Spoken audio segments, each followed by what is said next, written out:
ਗੁਰੂ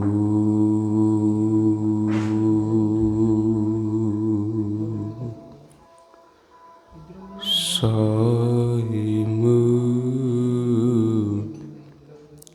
ਜੀ।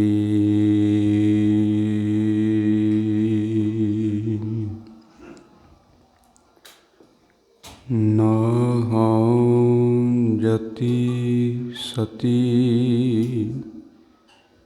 ਨਹੀਂ ਪੜਿਆ,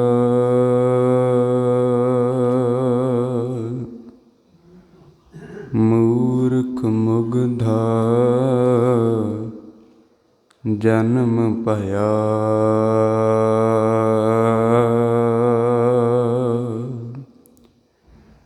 ਪ੍ਰਾਣਵਤ ਨਾਨਕ ਤਿਨ ਕੀ ਸ਼ਰਣਾ।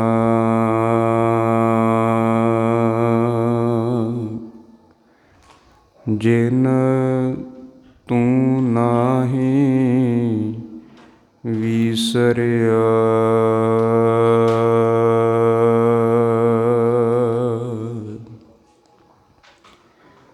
ਕੁਦਰਤ ਕਵਣ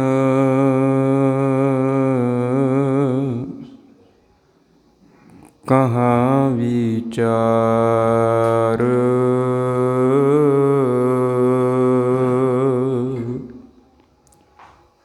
ਵਾਰਿਆ ਨ ਜਾਵਾ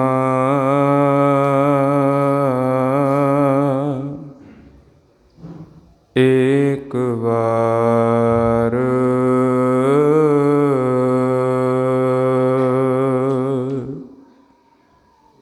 ਜੋ ਤੁਧ ਭਾਵੈ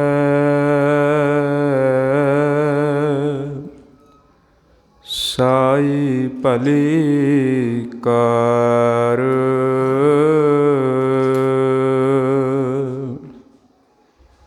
ਤੂੰ ਸਦਾ ਸਲਾਮਤ ਨਿਰੰਕਾਰ।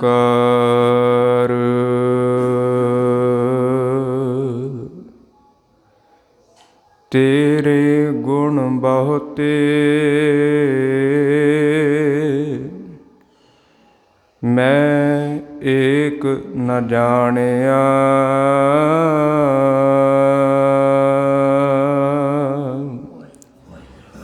ਮੈਂ ਮੂਰਖ ਕਿਛ ਦੀਜੈ,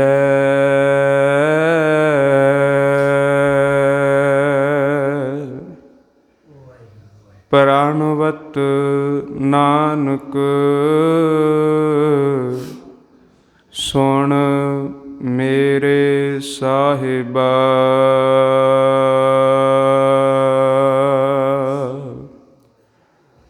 ਡੁੱਬਦਾ ਪੱਥਰ ਲੀਜੈ,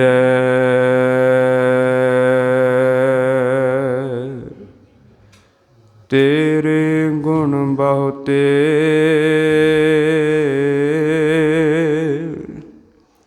ਮੈਂ ਏਕ ਨ ਜਾਣਿਆ।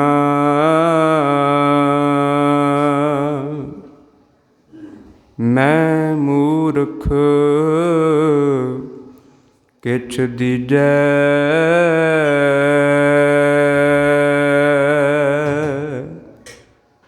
ਪ੍ਰਾਣਵਤ ਨਾਨਕ ਸੁਣ ਮੇਰੇ ਸਾਹਿਬਾ। ਡੁੱਬਦਾ ਪੱਥਰ ਲੀਜੈ,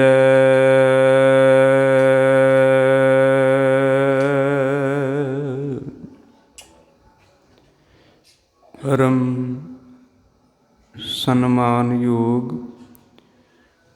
ਪਰਮ ਕਿਰਪਾਲੂ ਦਇਆਲੂ ਦੀਨਾਨਾਥ ਗਰੀਬ ਨਿਵਾਜ਼ ਜਲਦ ਮਬੀਕਾ ਰੱਬੀ ਗਿਆਨ ਦੇ ਮੁਜਸਮੇ ਸਾਹਿਬ ਸਤਿਗੁਰੂ ਧੰਨ ਸ਼੍ਰੀ ਗੁਰੂ ਗ੍ਰੰਥ ਸਾਹਿਬ ਸੱਚੇ ਪਾਤਸ਼ਾਹ ਮਹਾਰਾਜ ਜੀ ਦੀ ਪਾਵਨ ਪਵਿੱਤਰ ਖਜ਼ੂਰੀ ਅੰਦਰ ਅੰਮ੍ਰਿਤ ਵੇਲੇ ਦੇ ਦੀਵਾਨਾਂ ਵਿੱਚ ਹਾਜ਼ਰੀ ਭਰ ਰਹੇ ਗੁਰੂ ਰੂਪ ਸਾਧ ਸੰਗਤ ਖਾਲਸਾ ਜੀ, ਆਪ ਜੀ ਧੰਨਤਾ ਦੇ ਯੋਗ ਹੋ, ਜਿਨ੍ਹਾਂ ਨੇ ਨਿਤਾ ਪ੍ਰਤੀ ਦੀ ਤਰ੍ਹਾਂ ਅੱਜ ਵੀ ਇਸ ਦੀਵਾਨ ਅੰਦਰ ਹਾਜ਼ਰੀ ਭਰੀ ਹੈ। ਕੱਲ੍ਹ ਦੇ ਅੰਮ੍ਰਿਤ ਵੇਲੇ ਦੇ ਦੀਵਾਨ ਅੰਦਰ ਧੰਨ ਗੁਰੂ ਨਾਨਕ ਸਾਹਿਬ ਜੀ ਦਾ ਇਤਿਹਾਸ ਸਰਵਣ ਕਰਦਿਆਂ ਆਪ ਜੀ ਪ੍ਰਯਾਗ ਦੇ ਬਾਰੇ, ਇਲਾਹਾਬਾਦ ਦੇ ਬਾਰੇ ਇਤਿਹਾਸ ਸਰਵਣ ਕਰ ਰਹੇ ਸੀ। ਅੱਜ ਆਪਾਂ ਉਸ ਲੜੀ ਨੂੰ ਅੱਗੇ ਸਰਵਣ ਕਰਨ ਦਾ ਯਤਨ ਕਰਨਾ ਹੈ। ਆਓ ਸਾਰੀ ਇਕਾਗਰਤਾ ਬਖਸ਼ਿਸ਼ ਕਰਦੇ ਹੋਏ ਕੁਝ ਸਮੇਂ ਦੇ ਵਾਸਤੇ ਆਪਣੇ ਧਿਆਨ ਨੂੰ ਉਸ ਮਾਹੌਲ ਦੇ ਵਿੱਚ ਲੈ ਕੇ ਚੱਲੀਏ ਜਦੋਂ ਕਿ ਇਹ ਮਨੁੱਖ ਇੰਨਾ ਜ਼ਿਆਦਾ ਕੰਮਾਂ ਕਾਰਾਂ ਦੇ ਵਿੱਚ ਵਿਅਸਤ ਨਹੀਂ ਸੀ। ਗੁਰੂ ਨਾਨਕ ਸਾਹਿਬ ਜੀ ਦਾ ਉਹ ਕਾਲ, ਉਹ ਸਮਾਂ ਜਦੋਂ ਮਹਾਰਾਜ ਜੀ ਰਾਏ ਭੋਏ ਦੀ ਤਲਵੰਡੀ ਤੋਂ ਉਦਾਸੀਆਂ ਯਾਤਰਾਵਾਂ ਕਰਨ ਵਾਸਤੇ ਨਿਕਲੇ ਹੋਏ ਸਨ। ਇਕਾਗਰਤਾ ਬਖਸ਼ਿਸ਼ ਕਰਦੇ ਹੋਏ ਅਦਬ ਦੇ ਨਾਲ ਫਤਿਹ ਪ੍ਰਵਾਨ ਕਰੋ ਜੀ।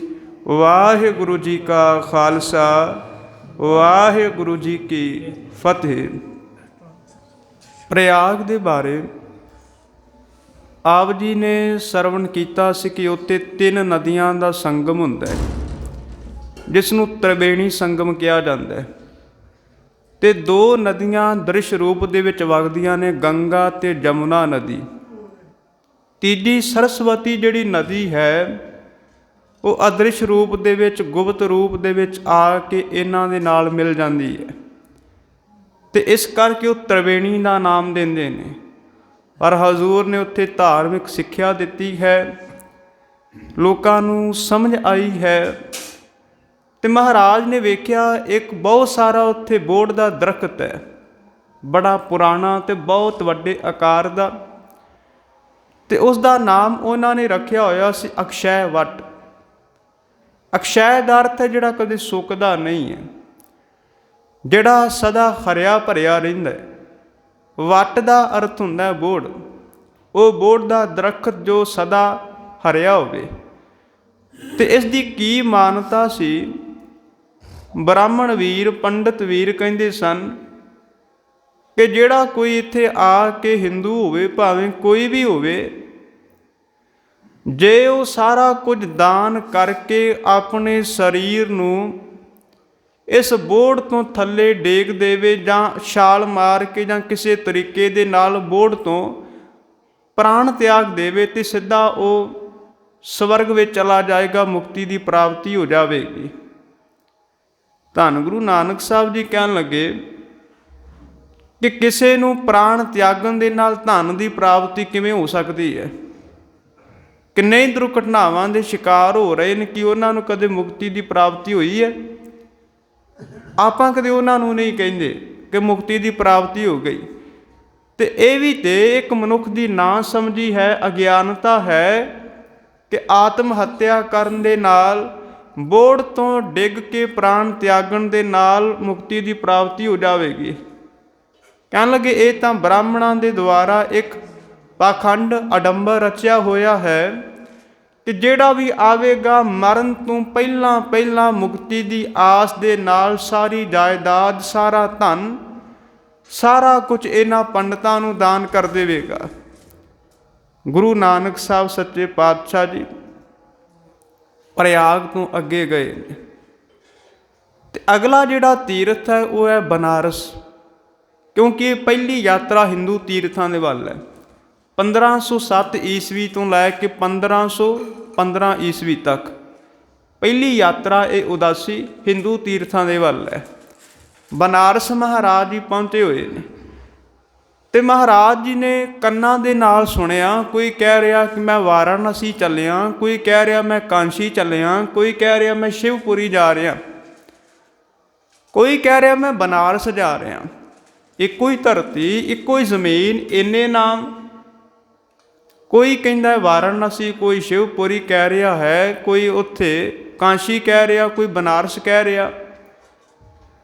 ਧੰਨ ਗੁਰੂ ਨਾਨਕ ਸਾਹਿਬ ਮਹਾਰਾਜ ਜੀ ਨੇ ਕੰਨਾਂ ਦੇ ਨਾਲ ਸੁਣਿਆ। ਲੋਕ ਕਹਿ ਰਹੇ ਸਨ ਕਿ ਭਾਵੇਂ ਪਹਿਲੀ ਵਾਰ ਹੀ ਆਇਆ ਪਰ ਜੀਵਨ ਸਫਲ ਹੋ ਜਾਵੇਗਾ, ਬਾਅਦ ਵਿੱਚ ਜੇ ਜੀਵਨ ਨਾ ਵੀ ਰਿਹਾ ਤੇ ਆਉਣ ਦੀ ਲੋੜ ਨਹੀਂ ਪਵੇਗੀ। ਕਿਉਂ? ਕਹਿਣ ਲੱਗੇ ਇੱਕੋ ਵਾਰ ਹੀ ਜਿਹੜਾ ਇੱਥੇ ਆ ਜਾਵੇ ਮੁਕਤੀ ਪ੍ਰਾਪਤ ਹੋ ਜਾਂਦੀ ਹੈ। ਕਿਵੇਂ ਪ੍ਰਾਪਤ ਹੁੰਦੀ ਹੈ? ਕਹਿੰਦੇ ਨੇ ਜਿਹੜੀ ਇਹ ਕਾਂਸ਼ੀ ਹੈ, ਜਿਹੜਾ ਇਹ ਬਨਾਰਸ ਹੈ, ਇਹ ਸ਼ਿਵ ਜੀ ਦੀ ਪੁਰੀ ਹੈ, ਸ਼ਿਵ ਜੀ ਦੀ ਨਗਰੀ ਹੈ। ਤੇ ਸ਼ਿਵ ਜੀ ਨੇ ਇਸ ਨਗਰੀ ਨੂੰ ਵਰ ਦਿੱਤਾ ਹੋਇਆ ਕਿ ਜਿਹੜਾ ਸ਼ਿਵਪੁਰੀ ਦੇ ਵਿੱਚ, ਬਨਾਰਸ ਦੇ ਵਿੱਚ ਪ੍ਰਾਣ ਤਿਆਗੇਗਾ, ਉਹ ਸਿੱਧਾ ਸ਼ਿਵਪੁਰੀ ਨੂੰ ਚਲਾ ਜਾਏਗਾ।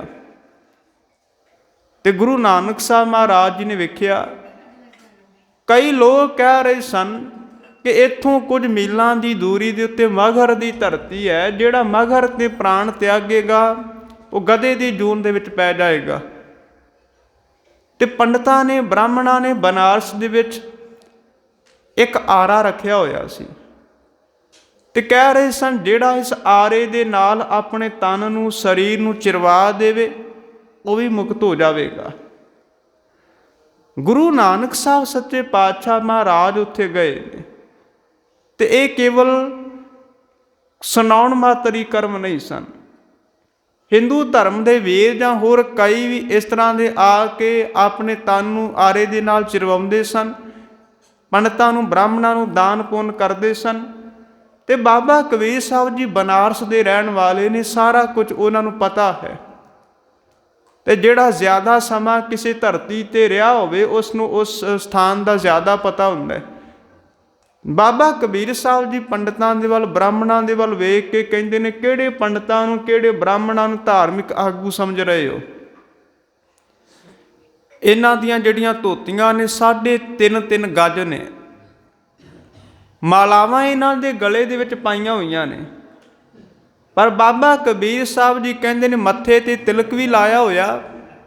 ਸਾਰੇ ਇਹ ਕਰਮ ਕਰ ਰਹੇ ਨੇ ਧਾਰਮਿਕ, ਪਰ ਜੇ ਮੈਂ ਜੀਵਨ ਦੀ ਗੱਲ ਕਰਾਂ ਤੇ ਅੰਦਰੋਂ ਇਹ ਠੱਗ ਹੀ ਨੇ। ਉਹ ਕਹਿੰਦੇ ਨੇ ਇਹ ਬਨਾਰਸ ਦੇ ਵੱਡੇ ਠੱਗ ਨੇ।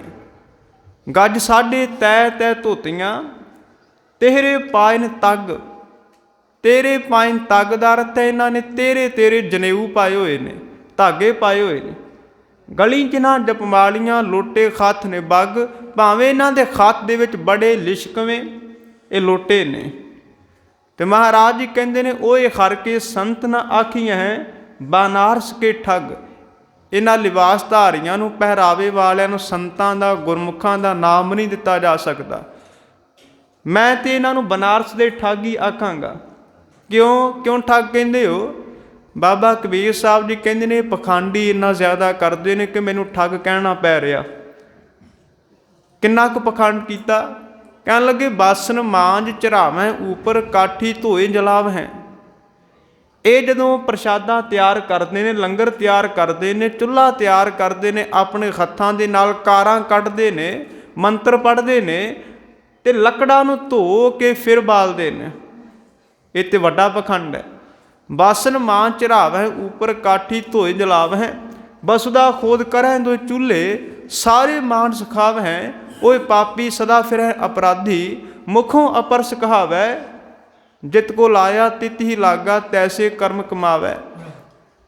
ਮਹਾਰਾਜ ਜੀ ਕਹਿੰਦੇ ਨੇ ਕਿ ਪੰਡਤ ਲੋਕ ਆਪਣੇ ਆਪ ਨੂੰ ਅਪਰਸ ਤੇ ਅਛੂ ਕਹਿ ਲਾਉਂਦੇ ਨੇ ਕਿ ਆਪਾਂ ਕਿਸੇ ਨੂੰ ਹੱਥ ਨਹੀਂ ਲਾਉਂਦੇ, ਆਪਾਂ ਭਿੱਟੇ ਜਾਂਦੇ ਹਾਂ। ਗੁਰੂ ਨਾਨਕ ਸਾਹਿਬ ਸੱਚੇ ਪਾਤਸ਼ਾਹ ਜੀ ਕਹਿਣ ਲੱਗੇ ਜਿਹੜੇ ਆਰੇ ਦੇ ਨਾਲ ਤੁਸੀਂ ਚਿਰਵਾ ਕੇ ਕਹਿ ਰਹੇ ਹੋ ਮੁਕਤੀ ਪ੍ਰਾਪਤ ਹੋ ਗਈ ਹੈ, ਮੁਕਤੀ ਤਾਂ ਕੀ, ਭਾਵੇਂ ਤੁਸੀਂ ਪ੍ਰਯਾਗ ਦੀ ਧਰਤੀ ਤੇ ਜਾ ਕੇ ਕਿੰਨਾ ਮਰਜ਼ੀ ਸੋਨਾ ਦਾਨ ਕਰੀ ਜਾਓ, ਜਿੰਨੀ ਵਾਰ ਮਰਜ਼ੀ ਤੁਸੀਂ ਆਪਣੇ ਤਨ ਨੂੰ ਚਿਰਵਾ ਲਵੋ, ਪਰ ਮੁਕਤੀ ਪ੍ਰਾਪਤ ਇਸ ਤਰ੍ਹਾਂ ਨਹੀਂ ਹੁੰਦੀ। ਫਿਰ ਕਿਵੇਂ ਪ੍ਰਾਪਤ ਹੋਵੇਗੀ? ਮਹਾਰਾਜ ਫਿਰ ਸਮਝਾ ਰਹੇ ਨੇ, ਮਕਰ ਪਰਾਗ ਦਾਨ ਬਹੁ ਕੀਆ, ਸਰੀਰ ਦਿਓ ਅਧ ਕਾਟ, ਬਿਨ ਹਰ ਨਾਮ ਕੋ ਮੁਕਤ ਨਾ ਪਾਵੈ, ਬਹੁ ਕੰਚਨ ਦੀਜੈ ਕਟ ਕਾਟ। ਬਿਨਾਂ ਹਰੀ ਦੇ ਨਾਮ ਤੋਂ ਅਜੇ ਤੱਕ ਕਿਸੇ ਨੇ ਮੁਕਤੀ ਪ੍ਰਾਪਤ ਕੀਤੀ ਨਹੀਂ। ਜੀਵਨ ਵਿੱਚ ਗੁਣ ਆ ਜਾਣੇ, ਔਗੁਣਾਂ ਨੂੰ ਤਿਆਗ ਦੇਣਾ, ਵਿਕਾਰਾਂ ਨੂੰ ਤਿਆਗ ਦੇਣਾ, ਸਦਾ ਸੱਚ ਬੋਲਣਾ, ਇਸ ਕਾਇਨਾਤ ਦੇ ਵਿੱਚ, ਸ੍ਰਿਸ਼ਟੀ ਦੇ ਵਿੱਚ ਮਾਲਕ ਦੀ ਜੋਤ ਨੂੰ ਵੇਖਣਾ, ਪਰਮਾਤਮਾ ਨੂੰ ਯਾਦ ਕਰਨਾ, ਆਪਣੇ ਮਨ ਨੂੰ ਹਮੇਸ਼ਾ ਔਗੁਣਾਂ ਤੋਂ, ਵਿਕਾਰਾਂ ਤੋਂ ਦੂਰ ਰੱਖਣਾ, ਇਹ ਮੁਕਤੀ ਪ੍ਰਾਪਤ ਕਰਨੀ ਹੈ। ਜਿਹੜੀ ਮੁਕਤੀ ਪ੍ਰਾਪਤ ਤੁਸੀਂ ਕਹਿ ਰਹੇ ਹੋ ਉਹ ਮੁਕਤੀ ਨਹੀਂ ਹੈ। ਮੁਕਤ ਤੇ ਉਹ ਹੈ ਜੋ ਮੁਕਤ ਹੋ ਜਾਵੇ, ਜੋ ਕਿਸੇ ਚੀਜ਼ ਤੋਂ ਰਹਿਤ ਹੋ ਜਾਵੇ। ਪਰ ਜੇ ਵਿਕਾਰਾਂ ਤੋਂ ਰਹਿਤ ਹੋਈ ਨਹੀਂ ਤੇ ਮੁਕਤੀ ਕਿਹੜੀ ਕਹਿੰਦੇ ਹੋ? ਧੰਨ ਗੁਰੂ ਨਾਨਕ ਸਾਹਿਬ ਮਹਾਰਾਜ ਜੀ ਕਹਿਣ ਲੱਗੇ, ਇਹ ਪਾਈ ਹੋਈ ਤੁਲਸੀ ਦੀ ਮਾਲਾ, ਗਲੇ ਦੇ ਵਿੱਚ ਪਾਈ ਹੋਈ ਇਹ ਰੁਦਰਾਕਸ਼ ਦੀ ਮਾਲਾ, ਮੱਥੇ ਦੇ ਉੱਪਰ ਲਾਇਆ ਹੋਇਆ ਚੰਦਨ, ਇਹ ਤਿਲਕ।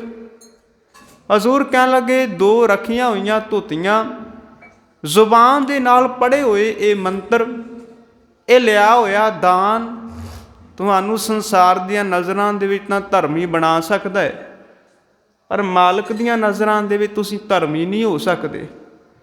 ਜਦੋਂ ਮਹਾਰਾਜ ਜੀ ਨੇ ਇਹ ਕਰਮ ਕਾਂਡ ਦਾ, ਵਿਅਰਥ ਰਸਮ ਦਾ ਖੰਡਨ ਕੀਤਾ ਤੇ ਜਿਹੜੇ ਉਹਨਾਂ ਦੇ ਵਿਦਵਾਨ ਲੋਕ ਸੀ, ਪੰਡਿਤ ਲੋਕ ਸੀ, ਉਹ ਆ ਗਏ। ਕਹਿਣ ਲੱਗੇ ਕਿ ਤੁਸੀਂ ਤਾਂ ਝੂਠ ਬੋਲ ਕੇ ਇਹਨਾਂ ਦੁਨੀਆ ਨੂੰ, ਇਹਨਾਂ ਲੋਕਾਂ ਨੂੰ ਕੁਰਾਹੇ ਪਾਈ ਜਾ ਰਹੇ ਹੋ। ਤੇ ਜਿਹੜਾ ਉਹਨਾਂ ਪੰਡਤਾਂ ਦਾ, ਬ੍ਰਾਹਮਣਾਂ ਦਾ ਆਗੂ ਸੀ, ਉਸ ਦਾ ਨਾਮ ਸੀ ਪੰਡਿਤ ਚਤੁਰਦਾਸ। ਪੰਡਿਤ ਚਤੁਰਦਾਸ ਭਾਵੇਂ ਕਈ ਗ੍ਰੰਥਾਂ ਦਾ ਜਾਣੂ ਸੀ, ਗਿਆਤਾ ਸੀ, ਪੜ੍ਹਨ ਵਾਲਾ ਸੀ, ਕਈ ਉਸ ਨੂੰ ਮੰਤਰ ਯਾਦ ਸਨ, ਤੇ ਬੜੀ ਵੱਡੀ ਤਰਕ ਕੀਤੀ। ਕਹਿਣ ਲੱਗਾ ਕਿ ਇਸ ਗੁਰੂ ਨਾਨਕ ਨੇ ਪਹਿਲਾਂ ਆਪ ਇਹ ਤੁਲਸੀ ਦੀ ਮਾਲਾ ਨਹੀਂ ਪਾਈ ਹੋਈ, ਮੱਥੇ ਤੇ ਤਿਲਕ ਨਹੀਂ ਲਾਇਆ ਹੋਇਆ, ਆਪ ਇਹ ਧੋਤੀ ਨਹੀਂ ਬੰਨ੍ਹਦਾ, ਤੇ ਇਹ ਆਪ ਸਾਰੇ ਕੰਮ ਕਾਜ ਨਹੀਂ ਕਰਦਾ, ਤੇ ਫਿਰ ਇਹ ਆਪ ਇਹ ਕਿਵੇਂ ਮਨੁੱਖਾਂ ਨੂੰ ਸਮਝਾ ਸਕਦਾ ਹੈ? ਗੁਰੂ ਨਾਨਕ ਸਾਹਿਬ ਮਹਾਰਾਜ ਜੀ ਉਸ ਬਨਾਰਸ ਦੀ ਧਰਤੀ ਤੇ ਸ਼ਬਦ ਉਚਾਰਨ ਕਰਦੇ ਨੇ। ਕਹਿਣ ਲੱਗੇ, ਪੰਡਿਤ ਜੀ ਤੁਸੀਂ ਕਹਿ ਰਹੇ ਹੋ ਮੇਰੇ ਕੋਲ ਸਾਲ ਗ੍ਰਾਮ ਨਹੀਂ ਹੈ, ਮੇਰੇ ਕੋਲ ਪੂਜਣ ਵਾਸਤੇ ਪੱਥਰ ਨਹੀਂ ਹੈ, ਇਹ ਮਾਲਾ ਨਹੀਂ ਹੈ, ਤਿਲਕ ਨਹੀਂ ਹੈ, ਦਾਨ ਪੁੰਨ ਮੈਂ ਨਹੀਂ ਕਰਦਾ, ਯੱਗ ਮੈਂ ਨਹੀਂ ਕਰਦਾ, ਤੀਰਥ ਯਾਤਰਾ ਨਹੀਂ ਕਰਦਾ, ਇਸ ਤੀਰਥ ਦੇ ਉੱਤੇ ਆ ਕੇ ਇਸ਼ਨਾਨ ਨਹੀਂ ਕਰਦਾ, ਤੁਸੀਂ ਕਹਿ ਰਹੇ ਹੋ ਧਰਮੀ ਨਹੀਂ ਹੈ। ਪਰ ਧਰਮੀ ਹੋਣ ਦੀ ਕੀ ਨਿਸ਼ਾਨੀ ਹੈ, ਮੈਂ ਤੁਹਾਨੂੰ ਦੱਸਣ ਲੱਗਾ ਹਾਂ। ਸਾਲ ਗ੍ਰਾਮ ਵਿਪ, ਵਿਪ ਦਾ ਅਰਥ ਹੈ ਪੰਡਿਤ। ਹੇ ਬ੍ਰਾਹਮਣ, ਸਾਲ ਗ੍ਰਾਮ ਵਿਪ ਪੂਜ ਮਨਾਵਹੁ। ਪੂਜ ਦਾ ਅਰਥ ਹੈ ਉਸ ਪਰਮਾਤਮਾ ਨੂੰ ਜੇ ਤੁਸੀਂ ਖੁਸ਼ ਕਰ ਲਵੋ, ਇਹ ਤੁਹਾਡੇ ਵਾਸਤੇ ਸਾਲ ਗ੍ਰਾਮ ਹੈ। ਸਾਲ ਗ੍ਰਾਮ ਵਿਪ ਪੂਜ ਮਨਾਵਹੁ। ਸੁਕ੍ਰਿਤ, ਸੁਕ੍ਰਿਤ ਦਾ ਅਰਥ ਹੈ ਆਪਣੀ ਕਰਨੀ ਚੰਗੀ ਤੇ ਉੱਚੀ ਬਣਾਓ। ਤੁਲਸੀ ਮਾਲਾ ਇਹ ਤੁਹਾਡੇ ਵਾਸਤੇ ਤੁਲਸੀ ਦੀ ਪਾਈ ਹੋਈ ਮਾਲਾ ਹੈ। ਰਾਮ ਨਾਮ ਜਪ ਬੇੜਾ ਬੰਦ ਹੋ, ਦਇਆ ਕਰੋ ਦਇਆਲਾ। ਰਾਮ ਨਾਮ ਦਾ ਜਪ ਕੇ ਬੇੜਾ ਤਿਆਰ ਕਰੋ, ਜਿਸ ਤੋਂ ਆਪਾਂ ਸਵਾਰ ਹੋ ਕੇ ਸੰਸਾਰ ਤੋਂ ਪਾਰ ਹੋਣਾ ਹੈ। ਰਾਮ ਨਾਮ ਜਪ ਬੇੜਾ ਬੰਦ ਹੋ, ਦਇਆ ਕਰੋ ਦਇਆਲਾ। ਫਿਰ ਅਹੰਕਾਰ ਨੂੰ ਛੱਡ ਕੇ ਨਿਮਰਤਾ ਦੇ ਵਿੱਚ ਮਾਲਕ ਦੇ ਅੱਗੇ ਹੱਥ ਜੋੜ ਕੇ ਕਹੋ ਕਿ ਮਾਲਕ ਜੀ ਰਹਿਮਤ ਕਰਕੇ ਸੰਸਾਰ ਤੋਂ ਤਾਰ ਦਿਓ। ਕਾਹੇ ਕਲਰਾ ਸਿੰਚੋ ਜਨਮ ਗਵਾਵੋ, ਕਾਚੀ ਢੈਗ ਦੀਵਾਲ ਕਾਹੇ ਗਾ ਚਲਾਵੋ। ਜਿਹੜੇ ਕਰਮ ਕਰ ਰਹੇ ਹੋ ਇਹ ਤਾਂ ਇਸ ਤਰ੍ਹਾਂ ਜਿਵੇਂ ਕਲਰ ਦੀ ਧਰਤੀ ਦੇ ਉੱਤੇ ਜਿੰਨਾ ਮਰਜ਼ੀ ਪਾਣੀ ਪਾਈ ਜਾਈਏ, ਪਰ ਉਹ ਧਰਤੀ ਦੇ ਵਿੱਚੋਂ ਕਦੇ ਫਸਲ ਪੈਦਾ ਨਹੀਂ ਹੁੰਦੀ। ਕਲਰਾਠੀ ਧਰਤੀ ਦਾ ਸੁਭਾਅ ਇਸ ਤਰ੍ਹਾਂ ਦਾ ਹੈ। ਬੰਜਰ ਧਰਤੀ ਦਾ ਸੁਭਾਅ ਇਸ ਤਰ੍ਹਾਂ ਦਾ ਹੈ ਕਿਉਂਕਿ ਉਸ ਵਿੱਚ ਉਪਜਾਊ ਸ਼ਕਤੀ ਨਹੀਂ ਹੈ। ਬੀਜੀ ਹੋਈ ਫਸਲ ਕਦੇ ਪੈਦਾ ਨਹੀਂ ਹੋਵੇਗੀ। ਮਹਾਰਾਜ ਜੀ ਕਹਿਣ ਲੱਗੇ, ਇਹ ਕੱਚੀ ਕੰਧ ਦੀ ਤਰ੍ਹਾਂ ਜੋ ਰੇਤ ਦੀ ਬਣੀ ਹੋਈ ਹੈ, ਤੇ ਇਸ ਨੂੰ ਗਾਰਾ ਲਾਉਣ ਦਾ ਕੀ ਲਾਭ, ਪਲਸਤਰ ਕਰਨ ਦਾ ਕੀ ਲਾਭ? ਹਵਾ ਆਏਗੀ, ਤੁਹਾਡੀ ਇਹ ਦੀਵਾਰ ਢੱਠ ਜਾਏਗੀ, ਉੱਡ ਜਾਏਗੀ, ਨਾਸ਼ ਹੋ ਜਾਵੇਗੀ, ਖਤਮ ਹੋ ਜਾਵੇਗੀ। ਇਹ ਕਰਮਾਂ ਨੂੰ ਤਿਆਗ ਦੇਵੋ। ਕਾਹੇ ਕਲਰਾ ਸਿੰਚੋ ਜਨਮ ਗਵਾਵੋ, ਕਾਚੀ ਢਹਿਕ ਦੀਵਾਲ ਕਾਹੇ ਗਾ ਚਲਾਵੋ। ਹਜ਼ੂਰ ਫਿਰ ਇਹ ਸਾਰਾ ਸ਼ਬਦ ਉਚਾਰਨ ਕਰਕੇ ਇਹਨਾਂ ਪੰਡਤਾਂ ਨੂੰ ਸਮਝਾਉਂਦੇ ਨੇ, ਤੇ ਚਤੁਰਦਾਸ ਆਪਣੀ ਹਾਰ ਨੂੰ ਸਵੀਕਾਰ ਕਰਦਾ ਹੈ। ਮਹਾਰਾਜ ਜੀ ਦੇ ਚਰਨਾਂ 'ਤੇ ਢਹਿ ਪਿਆ, ਕਹਿਣ ਲੱਗਾ, ਹਜ਼ੂਰ ਰਹਿਮਤ ਕਰਕੇ ਕੁਝ ਦਿਨ ਟਿਕ ਜਾਓ। ਮਹਾਰਾਜ ਨੇ ਉੱਥੇ सत्संग कीता है, कीर्तन कीता है, उपदेश कीता है। ਤੇ ਬਾਕੀ ਜਿਹੜੇ ਲੋਕ ਆਏ ਹੋਏ ਨੇ ਉਹ ਵੀ ਅੰਮ੍ਰਿਤ ਬਾਣੀ ਦਾ ਕੀਰਤਨ ਸੁਣ ਕੇ ਜੁੜ ਗਏ ਨੇ। ਚਤੁਰਦਾਸ ਨੂੰ ਮਹਾਰਾਜ ਨੇ ਬਨਾਰਸ ਦੀ ਧਰਤੀ ਦਾ ਪ੍ਰਚਾਰਕ ਥਾਪਿਆ ਹੈ। ਇੱਥੋਂ ਮਹਾਰਾਜ ਅੱਗੇ ਚੱਲ ਪਏ ਨੇ। ਗਿਆ ਹੁੰਦਿਆਂ ਮਹਾਰਾਜ ਜੀ ਗੁਹਾਟੀ ਪਹੁੰਚੇ ਨੇ। ਗੁਹਾਟੀ ਦੇ ਵਿੱਚ ਕਾਮੱਖਿਆ ਦੇਵੀ ਦਾ ਮੰਦਿਰ ਬਣਿਆ ਹੋਇਆ, ਅਤੇ ਰਹਿਮਤ ਕਰਕੇ ਧੰਨ ਗੁਰੂ ਨਾਨਕ ਸਾਹਿਬ ਜੀ ਨੇ ਇੱਥੇ ਵੀ ਉਪਦੇਸ਼ ਦਿੱਤਾ ਹੈ।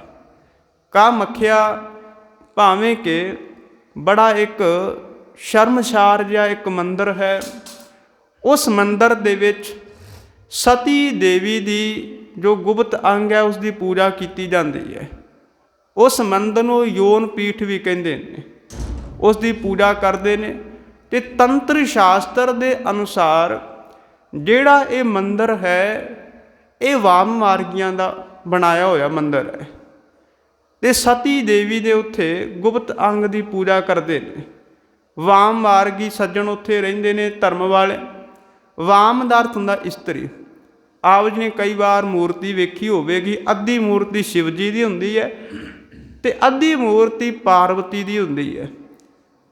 ਪਾਰਵਤੀ ਦਾ ਜਿਹੜਾ ਹਿੱਸਾ ਹੈ ਉਸ ਨੂੰ ਮੰਨਣ ਵਾਲੇ ਜਿਹੜੇ ਲੋਕ ਨੇ ਉਹਨਾਂ ਨੂੰ ਵਾਮ ਮਾਰਗੀ ਆਖਿਆ ਜਾਂਦਾ ਹੈ। ਜੀਵਨ ਇਹਨਾਂ ਦਾ ਬੜਾ ਮੈਲਾ, ਕੁਚੀਲ ਅਤੇ ਗੰਦਾ ਹੁੰਦਾ ਹੈ। ਧੰਨ ਗੁਰੂ ਨਾਨਕ ਸਾਹਿਬ ਮਹਾਰਾਜ ਜੀ ਨੇ ਉੱਥੇ ਜਾ ਕੇ ਵੇਖਿਆ ਹੈ ਕਿ ਜਿਹੜੇ ਵਾਮ ਮਾਰਗੀ ਨੇ ਇਹ ਮਾਸ ਨੂੰ ਸੁੱਧ ਆਖਦੇ ਨੇ। ਬੋਲੀ ਇਹਨਾਂ ਦੀ ਵੱਖਰੀ ਜੀ ਹੈ। ਇਹ ਜਿਹੜੀਆਂ ਨਿੰਦਣਯੋਗ ਵਸਤੂਆਂ ਨੇ, ਚੀਜ਼ਾਂ ਨੇ, ਉਹਨਾਂ ਨੂੰ ਧਰਮ ਦਾ ਨਾਮ ਦੇਈ ਬੈਠੇ ਨੇ। ਮਾਸ ਨੂੰ ਇਹ ਸ਼ੁੱਧ ਕਹਿੰਦੇ ਨੇ, ਸ਼ਰਾਬ ਨੂੰ ਇਹ ਤੀਰਥ ਬੋਲਦੇ ਨੇ, ਅਤੇ ਜਿਹੜਾ ਸ਼ਰਾਬ ਦਾ ਪਿਆਲਾ ਉਸ ਨੂੰ ਪਦਮ ਆਖਦੇ ਨੇ। ਸ਼ਰਾਬ ਜਿਹੜਾ ਪਿਲਾਉਣ ਵਾਲਾ ਕਲਾਲ ਹੈ ਉਸ ਨੂੰ ਦੀਕਸ਼ਤ ਕਹਿੰਦੇ ਨੇ, ਸਿੱਖਿਆ ਦੇਣ ਵਾਲਾ ਹੈ। ਅਤੇ ਜਿਹੜਾ ਵੇਸ਼ਵਾਗਾਮੀ ਹੈ ਉਸ ਨੂੰ ਪ੍ਰਯਾਗ ਸੇਵੀ। ਜਿਹੜਾ ਵਿਚਾਰੀ ਹੈ, ਕੁਕਰਮੀ ਹੈ, ਉਸ ਬੰਦੇ ਨੂੰ ਕਹਿੰਦੇ ਨੇ ਕਿ ਇਹ ਬੰਦਾ ਯੋਗੀ ਹੋ ਗਿਆ ਹੈ। ਅਤੇ ਜਿਹੜਾ ਇਹਨਾਂ ਦਾ ਇਕੱਠ ਹੁੰਦਾ, ਜਿਹੜੀ ਇਹਨਾਂ ਦੀ ਸੰਗਤ ਹੁੰਦੀ ਹੈ, ਕਹਿੰਦੇ ਨੇ ਭੈਰਵੀ ਚੱਕਰ ਹੈ। ਗੁਰੂ ਨਾਨਕ ਸਾਹਿਬ ਮਹਾਰਾਜ ਜੀ ਕਹਿਣ ਲੱਗੇ ਕਿ ਇਹਨਾਂ ਕੁਕਰਮਾਂ ਨੂੰ, ਇਹ ਜੋ ਨਿੰਦਣਯੋਗ ਵਿਅਰਥ ਰਸਮ ਹੈ, ਇਹਨਾਂ ਨੂੰ ਧਰਮ ਦਾ ਨਾਮ ਦੇਣ ਦੇ ਨਾਲ ਇਹ ਧਰਮ ਦੇ ਕਾਰਜ ਨਹੀਂ ਬਣ ਜਾਣਗੇ।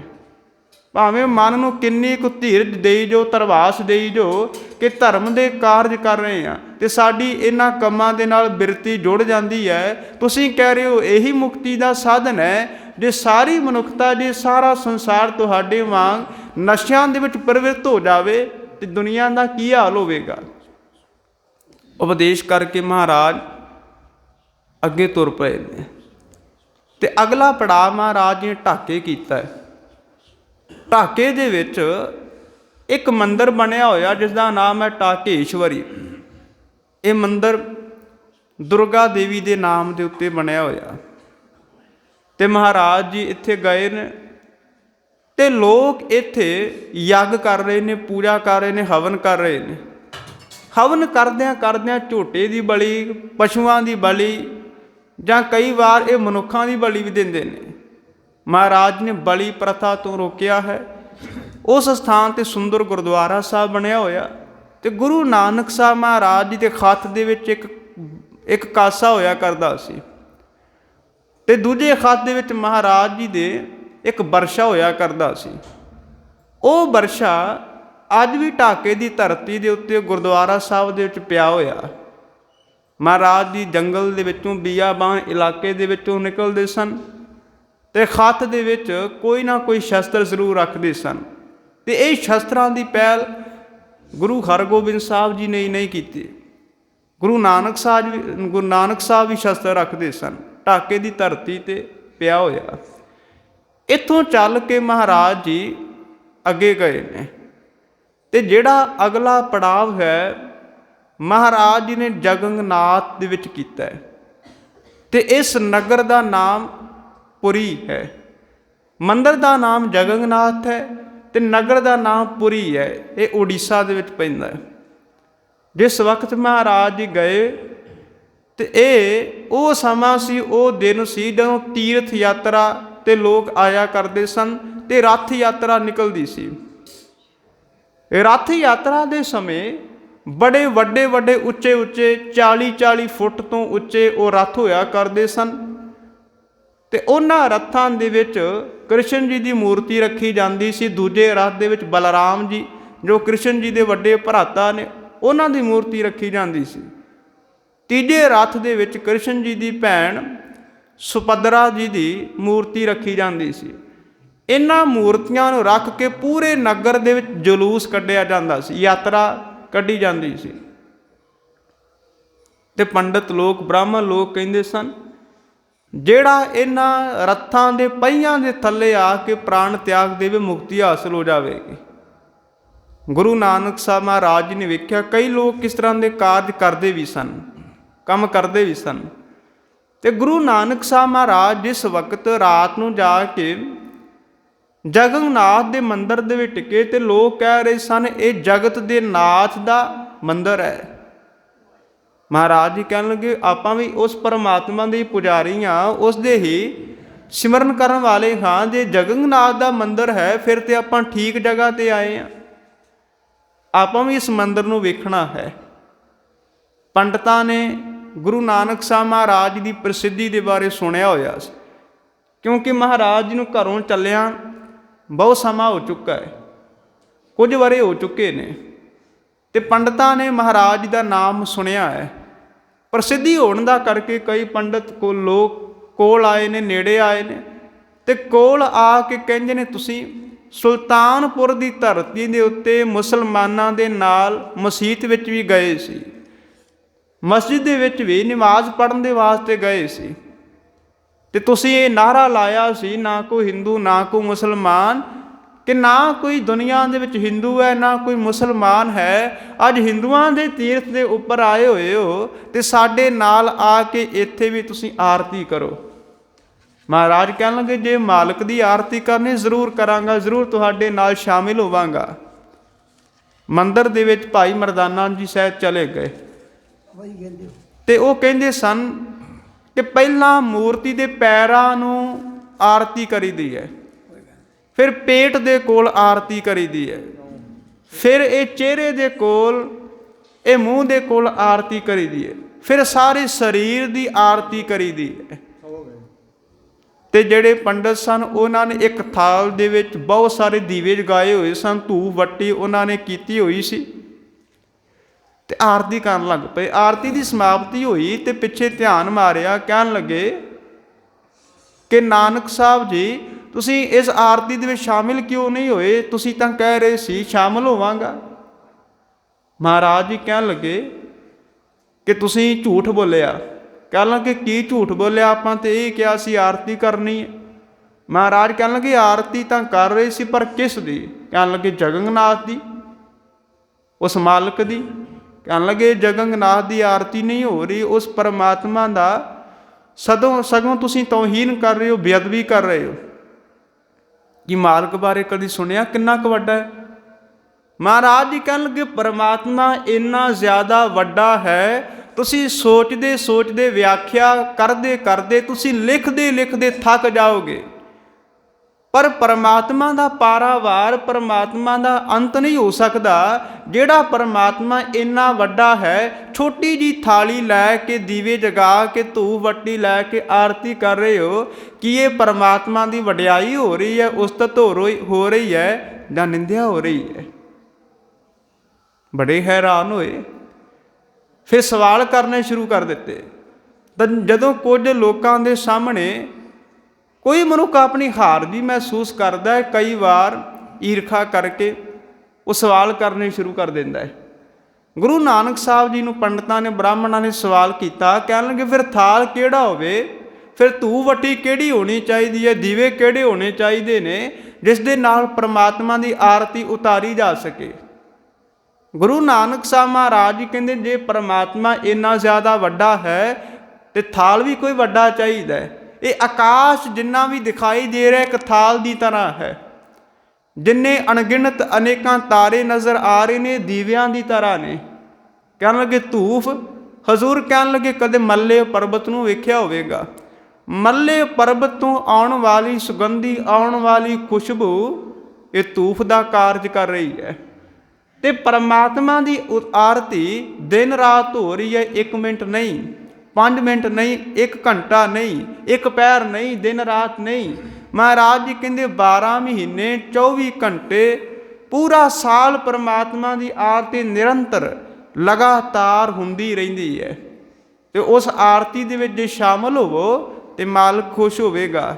ਗੁਰੂ ਨਾਨਕ ਸਾਹਿਬ ਮਹਾਰਾਜ ਜੀ ਨੇ ਸ਼ਬਦ ਉਚਾਰਨ ਕੀਤਾ, ਗਗਨ ਮਹਿ ਥਾਲ ਰਵ ਚੰਦ ਦੀਪਕ ਬਨੇ, ਤਾਰਿਕਾ ਮੰਡਲ ਜਨਕ ਮੋਤੀ, ਧੂਪ ਮਲ ਆਨ ਲੋ ਪਵਨ ਚਵਰੋ ਕਰੇ, ਸਗਲ ਬਨ ਰਾਏ ਫੂਲ ਅੰਤ ਜੋਤੀ। ਇਹ ਪਵਨ ਇਹ ਚਵਰ ਕਰ ਰਹੀ ਹੈ। ਸਗਲ ਬਨ ਰਾਏ ਫੂਲ ਅੰਤ ਜੋਤੀ, ਇਹ ਜਿੰਨੀ ਵੀ ਬਨਸਪਤੀ ਹੈ, ਜਿੰਨੇ ਵੀ ਇਹ ਫੁੱਲ ਨੇ, ਮਹਾਰਾਜ ਜੀ ਕਹਿੰਦੇ ਪਰਮਾਤਮਾ ਨੂੰ ਭੇਟਾ ਹੋ ਰਹੇ ਨੇ, ਪਰਮਾਤਮਾ ਦੀ ਇਹ ਵਡਿਆਈ ਕਰ ਰਹੇ ਨੇ। ਸਗਲ ਬਨ ਰਾਏ ਫੂਲੰਤ ਜੋਤੀ, ਕੈਸੀ ਆਰਤੀ ਹੋਏ, ਕਿੰਨੀ ਹੈਰਾਨੀਜਨਕ ਆਰਤੀ ਹੋ ਰਹੀ ਹੈ। ਭਵ ਖੰਡਨਾ ਤੇਰੀ ਆਰਤੀ, ਅਨਹਤਾ ਸ਼ਬਦ ਵਾਜੰਤ ਭੇਰੀ। ਗੁਰੂ ਨਾਨਕ ਸਾਹਿਬ ਮਹਾਰਾਜ ਜੀ ਨੇ ਸ਼ਬਦ ਉਚਾਰਨ ਕੀਤਾ ਤੇ ਪੰਡਤਾਂ ਨੇ, ਬ੍ਰਾਹਮਣਾਂ ਨੇ ਇਸ ਆਰਤੀ ਨੂੰ ਤਿਆਗ ਦਿੱਤਾ ਹੈ। ਉਹ ਮਾਲਕ ਦੇ ਸ਼ਰਧਾਲੂ ਬਣ ਗਏ, ਗੁਰੂ ਨਾਨਕ ਸਾਹਿਬ ਮਹਾਰਾਜ ਜੀ ਦੇ ਸਿੱਖ ਬਣ ਗਏ। ਤੇ ਮੈਂ ਅਰਜ਼ ਕਰਾਂ, ਅੱਜ ਕਈ ਗੁਰਦੁਆਰਿਆਂ ਦੇ ਵਿੱਚ ਵੀ ਥਾਲੀ ਦੇ ਵਿੱਚ ਦੀਵੇ ਰੱਖ ਕੇ ਆਰਤੀ ਕੀਤੀ ਜਾਂਦੀ ਹੈ, ਨਾਲ ਨਾਲ ਇਹ ਹੀ ਸ਼ਬਦ ਗਾਉਂਦੇ ਨੇ, ਗਗਨ ਮਹਿ ਥਾਲ ਰਵ ਚੰਦ ਦੀਪਕ ਬਨੇ, ਤਾਰਿਕਾ ਮੰਡਲ ਜਨਕ ਮੋਤੀ। ਪਰ ਸ਼ਾਇਦ ਅਰਥਾਂ ਦਾ ਨਹੀਂ ਪਤਾ। ਗੁਰੂ ਨਾਨਕ ਸਾਹਿਬ ਜੀ ਦੀ ਵਿਚਾਰਧਾਰਾ ਦਾ ਅਜੇ ਪਤਾ ਨਹੀਂ ਲੱਗਾ। ਜੇ ਪਤਾ ਲੱਗਾ ਹੁੰਦਾ ਤੇ ਗੁਰੂ ਗ੍ਰੰਥ ਸਾਹਿਬ ਮਹਾਰਾਜ ਜੀ ਦੇ ਸਾਹਮਣੇ ਖਲੋ ਕੇ ਕਦੇ ਆਰਤੀ ਨਾ ਕਰਦੇ। ਜਿਹੜੇ ਪਾਤਸ਼ਾਹ ਆਰਤੀ ਦਾ ਖੰਡਨ ਕਰ ਰਹੇ ਨੇ, ਉਸੇ ਪਾਤਸ਼ਾਹ ਦੇ ਸਾਹਮਣੇ ਖਲੋ ਕੇ ਕਹਿ ਰਹੇ ਨੇ, ਪਾਤਸ਼ਾਹ ਤੇਰੀ ਗੱਲ ਨੂੰ ਆਪਾਂ ਸਵੀਕਾਰ ਨਹੀਂ ਕਰਦੇ, ਮੰਨਦੇ ਨਹੀਂ, ਆਪਾਂ ਤੇ ਆਪਣੀ ਮਰਜ਼ੀ ਕਰਨੀ ਹੈ। ਗੁਰੂ ਨਾਨਕ ਸਾਹਿਬ ਸੱਚੇ ਪਾਤਸ਼ਾਹ ਮਹਾਰਾਜ ਜੀ ਅਜੇ ਇੱਥੇ ਪੁਰੀ ਦੇ ਵਿੱਚ ਜਗਨਨਾਥ ਦੇ ਮੰਦਰ ਦੇ ਵਿੱਚ ਹੀ ਟਿਕੇ ਹੋਏ ਨੇ। ਕੋਈ ਸਮਾਂ ਟਿਕੇ, ਜਦੋਂ ਦਿਨ ਚੜ੍ਹਿਆ ਮਹਾਰਾਜ ਜੀ ਵੇਖ ਰਹੇ ਨੇ ਸਾਹਮਣੇ ਇੱਕ ਫਕੀਰ ਬੈਠਾ ਹੋਇਆ। ਭਾਵੇਂ ਉਹ ਫਕੀਰ ਨਹੀਂ ਹੈ, ਆਪਣੇ ਆਪ ਨੂੰ ਫਕੀਰ ਕਹੀ ਜਾ ਰਿਹਾ। ਉਹ ਪੰਡਤ, ਉਹ ਬ੍ਰਾਹਮਣ ਜਿਸ ਦਾ ਨਾਮ ਹੈ ਕਲਯੁਗ ਪਾਂਡੇ। ਕਲਯੁਗ ਪਾਂਡੇ ਨਾਮ ਦਾ ਫਕੀਰ ਬੈਠਾ ਹੋਇਆ ਹੈ ਤੇ ਮਹਾਰਾਜ ਵੇਖ ਰਹੇ ਨੇ ਬਹੁਤ ਜ਼ਿਆਦਾ ਲੋਕ ਉਸਦੇ ਸਾਹਮਣੇ ਬੈਠੇ ਹੋਏ ਨੇ। ਤੇ ਉਹ ਪੰਡਤ, ਉਹ ਬ੍ਰਾਹਮਣ ਪਦਮ ਆਸਣ ਲਾ ਕੇ ਬੈਠਾ ਹੋਇਆ, ਉਸ ਦੇ ਹੱਥ ਗੋਡਿਆਂ ਦੇ ਉੱਪਰ ਨੇ। ਤੇ ਕਈ ਵਾਰ ਆਪਣੇ ਹੱਥ ਦੇ ਨਾਲ ਉਹ ਆਪਣੀ ਨਾਸਿਕਾ ਨੂੰ ਦਬਾਉਂਦਾ, ਬੰਦ ਕਰਦਾ ਹੈ, ਦੂਜੀ ਨਾਸਿਕਾ ਦੇ ਨਾਲ ਉਹ ਸਾਹ ਲੈਂਦਾ ਹੈ, ਸਵਾਸ ਲੈਂਦਾ ਹੈ। ਅੱਖਾਂ ਬੰਦ ਨੇ ਤੇ ਸਾਹਮਣੇ ਲੋਕ ਬੈਠੇ ਹੋਏ ਨੇ, ਕਹਿ ਰਿਹਾ ਮੈਨੂੰ ਸ਼ਿਵਪੁਰੀ ਦਾ ਦੀਦਾਰ ਹੋ ਰਿਹਾ, ਦਰਸ਼ਨ ਹੋ ਰਿਹਾ। ਫਿਰ ਅੱਖਾਂ ਖੋਲ੍ਹੀਆਂ ਤੇ ਕਹਿਣ ਲੱਗਾ ਮੈਨੂੰ ਬ੍ਰਹਮਪੁਰੀ ਦਾ ਦਰਸ਼ਨ ਹੋ ਰਿਹਾ। ਤੀਜੀ ਵਾਰ ਫਿਰ ਕਹਿੰਦਾ ਕਿ ਮੈਨੂੰ ਵਿਸ਼ਨੂਪੁਰੀ ਦਾ ਦਰਸ਼ਨ ਹੋ ਰਿਹਾ। ਲੋਕੀ ਸੁਣ ਕੇ ਹੈਰਾਨ ਹੋ ਗਏ, ਬੜੇ ਪ੍ਰਭਾਵਿਤ ਹੋਏ, ਕਹਿਣ ਲੱਗੇ ਇਹ ਬੜੇ ਪਹੁੰਚੇ ਹੋਏ ਪੰਡਤ ਜੀ ਨੇ, ਬ੍ਰਾਹਮਣ ਜੀ ਨੇ। ਹੱਥ ਜੋੜ ਕੇ ਬਾਰ-ਬਾਰ ਕਹਿ ਰਹੇ ਨੇ ਸਾਨੂੰ ਵੀ ਦੀਦਾਰ ਹੋ ਸਕਦਾ ਹੈ। ਕਹਿਣ ਲੱਗੇ ਹੋ ਸਕਦਾ ਹੈ, ਜੇ ਤੁਸੀਂ ਵੀ ਮੇਰੇ ਵਾਂਗ ਅੱਖਾਂ ਬੰਦ ਕਰਕੇ ਪਦਮ ਆਸਣ ਲਾ ਕੇ, ਜੇ ਆਪਣੇ ਸਵਾਸਾਂ ਨੂੰ ਰੋਕ ਕੇ, ਉਤਾਰ ਕੇ, ਚੜ੍ਹਾ ਕੇ ਜੇ ਤੁਸੀਂ ਕਿਰਿਆ ਕਰੋ, ਤੁਹਾਨੂੰ ਵੀ ਬ੍ਰਹਮਪੁਰੀ ਦਾ ਦਰਸ਼ਨ ਹੋਵੇਗਾ, ਸ਼ਿਵਪੁਰੀ ਦਾ ਦਰਸ਼ਨ ਹੋਵੇਗਾ, ਵਿਸ਼ਨੂਪੁਰੀ ਦਾ ਦਰਸ਼ਨ ਹੋਵੇਗਾ। ਉਹ ਭੋਲੇ ਭਾਲੇ ਲੋਕ, ਨਾ ਸਮਝ ਲੋਕ ਪੰਡਤ ਦੀ ਗੱਲ ਨੂੰ ਮੰਨ ਕੇ ਕੁਝ ਸਮਾਂ ਉੱਥੇ ਬੈਠ ਗਏ, ਕਰਨ ਲੱਗ ਪਏ, ਪਰ ਕਿਸੇ ਨੂੰ ਕੁਝ ਦਿਖਾਈ ਨਹੀਂ ਦਿੱਤਾ। ਫਿਰ ਕਹਿੰਦੇ ਨੇ ਪੰਡਤ ਜੀ ਸਾਨੂੰ ਤਾਂ ਕੋਈ ਦਿਖਾਈ ਨਹੀਂ ਦੇ ਰਿਹਾ, ਬ੍ਰਹਮਪੁਰੀ ਦਾ ਦਰਸ਼ਨ ਨਹੀਂ ਹੋਇਆ, ਸ਼ਿਵਪੁਰੀ ਦਾ ਦਰਸ਼ਨ ਨਹੀਂ ਹੋਇਆ। ਕਹਿਣ ਲੱਗੇ ਤੁਹਾਡੀ ਇੰਨੀ ਅਜੇ ਭਗਤੀ ਨਹੀਂ, ਤੁਹਾਨੂੰ ਆਸਨ ਕਰਨਾ ਨਹੀਂ ਆਉਂਦਾ, ਤੁਹਾਨੂੰ ਸਵਾਸ ਚੜਾਉਣੇ ਨਹੀਂ ਆਉਂਦੇ, ਤਾਂ ਕਰਕੇ ਤੁਹਾਨੂੰ ਦਰਸ਼ਨ ਨਹੀਂ ਹੋਇਆ, ਕੁਝ ਦਿਨਾਂ ਦੇ ਬਾਅਦ ਹੋ ਜਾਵੇਗਾ। ਲੋਕ ਆ ਰਹੇ ਸਨ, ਸ਼ਰਧਾਲੂ ਆ ਰਹੇ ਸਨ। ਕਲਯੁਗ ਪਾਂਡੇ ਦੇ ਸਾਹਮਣੇ ਬਹੁਤ ਵੱਡਾ ਲੋਟਾ ਰੱਖਿਆ ਹੋਇਆ ਸੀ। ਕੁਝ ਉਸਦੇ ਚੇਲੇ ਸਨ, ਸ਼ਾਗਿਰਦ ਸਨ। ਤੇ ਪਹਿਲਾਂ ਪੁਰਾਣੇ ਸਮੇਂ ਦੇ ਅੰਦਰ ਸਿੱਕੇ ਚੱਲਦੇ ਸਨ, ਕਾਗਜ਼ ਦੇ ਨੋਟ ਨਹੀਂ ਹੋਇਆ ਕਰਦੇ ਸਨ। ਤੇ ਜਦੋਂ ਕਲਯੁਗ ਪਾਂਡੇ ਅੱਖਾਂ ਬੰਦ ਕਰਕੇ ਇਹ ਸਵਾਸਾਂ ਨੂੰ ਚੜਾਉਂਦਾ ਸੀ, ਲੋਕ ਆਉਂਦੇ ਸਨ, ਲੋਟੇ ਦੇ ਵਿੱਚ ਇਹ ਸਿੱਕਾ ਪਾਉਂਦੇ ਸਨ, ਆਵਾਜ਼ ਕੰਨਾਂ ਦੇ ਵਿੱਚ ਪੈਂਦੀ ਸੀ ਤੇ ਇਸੇ ਤਰ੍ਹਾਂ ਉਪਦੇਸ਼ ਕਰੀ ਜਾਂਦਾ ਸੀ। ਤੇ ਗੁਰੂ ਨਾਨਕ ਸਾਹਿਬ ਮਹਾਰਾਜ ਭਾਈ ਮਰਦਾਨਾ ਜੀ ਨੂੰ ਇਸ਼ਾਰਾ ਕਰਕੇ ਕਹਿੰਦੇ ਨੇ ਜਿਹੜਾ ਉਹ ਕਲਯੁਗ ਪਾਂਡੇ ਦੇ ਸਾਹਮਣੇ ਇਹ ਲੋਟਾ ਪਿਆ ਹੋਇਆ ਚੁੱਕ ਲਓ। ਚੁੱਕ ਕੇ ਕੀ ਕਰੀਏ ਮਹਾਰਾਜ? ਚੁੱਕ ਕੇ ਪਿੱਛੇ ਜਾ ਕੇ ਝਾੜੀਆਂ ਦੇ ਵਿੱਚ ਰੱਖ ਦਿਓ। ਭਾਈ ਮਰਦਾਨਾ ਜੀ ਲੋਟੇ ਨੂੰ ਝਾੜੀਆਂ ਦੇ ਵਿੱਚ ਰੱਖ ਦਿੱਤਾ। ਕਲਯੁਗ ਪਾਂਡੇ ਨੇ ਜਦੋਂ ਅੱਖਾਂ ਖੋਲ੍ਹੀਆਂ, ਪਹਿਲਾਂ ਕੁਝ ਸਮਾਂ ਵੇਖਦਾ ਰਿਹਾ ਕਿ ਸਿੱਕਿਆਂ ਦੀ ਆਵਾਜ਼ ਬੰਦ ਹੋ ਗਈ ਹੈ, ਆਵਾਜ਼ ਨਹੀਂ ਆ ਰਹੀ। ਲੋਟਾ ਜਦੋਂ ਸਾਹਮਣੇ ਨਾ ਵੇਖਿਆ ਬੜਾ ਗੁੱਸੇ ਹੋਇਆ, ਕ੍ਰੋਧਿਤ ਹੋਇਆ, ਕਹਿਣ ਲੱਗਾ ਸਾਧੂओं के साथ मशकरी करनी अच्छी बात नहीं है। मेरी किसी ने बेअदबी की है, तौहीर की है। बड़े लोग इकट्ठे हो गए कि पता नहीं कलयुग पांडे ਨੂੰ ਕੀ ਹੋਇਆ ਜਿਹੜਾ ਉਪਦੇਸ਼ ਕਰ ਰਿਹਾ ਸੀ। ਇੰਨੇ ਲੋਕ ਜਿਸ ਦੇ ਉਪਦੇਸ਼ ਨੂੰ ਸੁਣ ਰਹੇ ਸਨ, ਇਹ ਇੰਨਾ ਗੁੱਸੇ ਹੋ ਗਿਆ, ਕ੍ਰੋਧਿਤ ਹੋ ਗਿਆ। ਗੁਰੂ ਨਾਨਕ ਸਾਹਿਬ ਵੀ ਕੋਲ ਆ ਗਏ।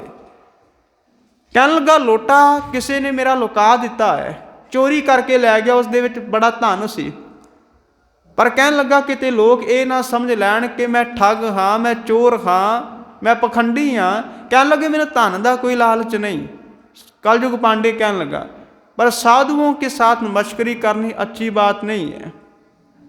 गुरु नानक साहब महाराज कहने लगे किड्डी कवड्डी गल है, तुहानू तां ब्रह्मपुरी का दर्शन हो रहा सी, शिवपुरी का हो रहा सी, विष्णुपुरी का हो रहा सी। तुहाडी सुरत ते बड़ियां उडारियां मारदी है, तुहानू अपना लोटा ते किते ना किते दिखाई दे ही जाएगा। लोग भी सुन के हैरान होए कि ਇਹ ਕਿਸ ਤਰ੍ਹਾਂ ਦੀ ਗੱਲ ਹੈ ਜਿਸ ਨੂੰ ਤਿੰਨਾਂ ਲੋਕਾਂ ਦਾ ਦਰਸ਼ਨ ਹੋ ਰਿਹਾ, ਲੋਟਾ ਦਿਖਾਈ ਨਹੀਂ ਦੇ ਰਿਹਾ।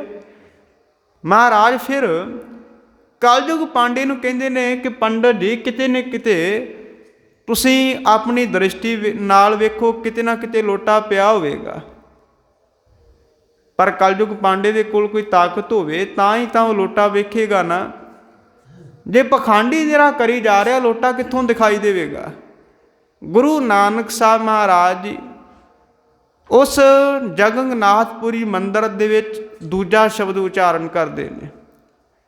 ਜਦੋਂ ਸ਼ਬਦ ਉਚਾਰਨ ਕੀਤਾ, ਮਹਾਰਾਜ ਜੀ ਕਹਿਣ ਲੱਗੇ ਪਦਮ ਆਸਨ ਲਾਉਣ ਦੇ ਨਾਲ, ਅੱਖਾਂ ਬੰਦ ਕਰਨ ਦੇ ਨਾਲ, ਜਾਂ ਗੂਠੇ ਤੇ ਉਂਗਲ ਦੇ ਨਾਲ ਨੱਕ ਨੂੰ ਬੰਦ ਕਰਨ ਦੇ ਨਾਲ, ਸਵਾਸਾਂ ਨੂੰ ਚੜਾਉਣ ਦੇ ਨਾਲ, ਸਵਾਸ ਉਤਾਰਨ ਦੇ ਨਾਲ, ਜਾਂ ਲੋਕਾਂ ਨੂੰ ਠੱਗਣ ਦੇ ਨਾਲ, ਦਾਨ ਪੁੰਨ ਕਰਨ ਦੇ ਨਾਲ, ਝੂਠ ਬੋਲਣ ਦੇ ਨਾਲ ਧਰਮੀ ਨਹੀਂ ਹੋਇਆ ਜਾ ਸਕਦਾ। ਇਹ ਜੋ ਸਮਾਂ ਮਿਲਿਆ ਹੋਇਆ ਤੁਹਾਨੂੰ ਹੀ ਨਹੀਂ, ਸਾਰੀ ਮਨੁੱਖਤਾ ਨੂੰ ਜੋ ਸਮਾਂ ਮਿਲਿਆ ਹੋਇਆ ਬੜਾ ਕੀਮਤੀ ਸਮਾਂ ਹੈ। ਪਖੰਡ ਦੇ ਵਿੱਚ ਗਵਾਉਣ ਵਾਲਾ ਇਹ ਸਮਾਂ ਨਹੀਂ ਹੈ। ਕਾਲ ਨਾਹੀ ਜੋਗ ਨਾਹੀ, ਨਾ ਹੀ ਸਤ ਕਾ ਢੱਬ, ਥਾਂ ਨਸ਼ਟ ਜਗ ਭ੍ਰਿਸ਼ਟ ਹੋਏ, ਡੂਬਤਾ ਇਵ ਜਗ। ਇਹ ਜੋ ਪਵਿੱਤਰ ਅਸਥਾਨ ਨੇ ਜਿਨ੍ਹਾਂ ਨੂੰ ਤੀਰਥ ਆਖਦੇ ਨੇ ਲੋਕ, ਤੁਹਾਡੇ ਵਰਗੇ ਬੰਦਿਆਂ ਦਾ ਕਰਕੇ ਭ੍ਰਿਸ਼ਟ ਹੋ ਗਏ ਨੇ। ਇਹ ਮਹਾਰਾਜ ਜੀ ਕਹਿੰਦੇ ਨੇ ਠੱਗੀ ਦੇ ਨਾਲ ਭਰੇ ਹੋਏ ਨੇ। ਥਾਂ ਨਸ਼ਟ ਜਗ ਭ੍ਰਿਸ਼ਟ ਹੋਏ, ਡੂਬਤਾ ਇਵ ਜਗ। ਕਲ ਮੈਂ ਰਾਮ ਨਾਮ ਸਾਰ, ਅੱਖੀਂ ਤਾਂ ਮੀਟੈ ਨਾਕ ਪਕੜੈ, ਠੱਗਣ ਕੋ ਸੰਸਾਰ, ਆਂਠ ਸੇਤੀ ਨਾਕ ਪਕੜੈ, ਸੂਝ ਤੇ ਤਿੰਨ ਲੋ, ਮਗਰ ਪਾਛੈ ਕੱਛ ਨਾ ਸੂਝੈ, ਇਹ ਪਦਮ ਅਲੋ। ਮਹਾਰਾਜ ਕਹਿੰਦੇ ਕਿਸ ਤਰ੍ਹਾਂ ਦਾ ਤੁਹਾਡਾ ਇਹ ਪਦਮ ਆਸਣ ਹੈ।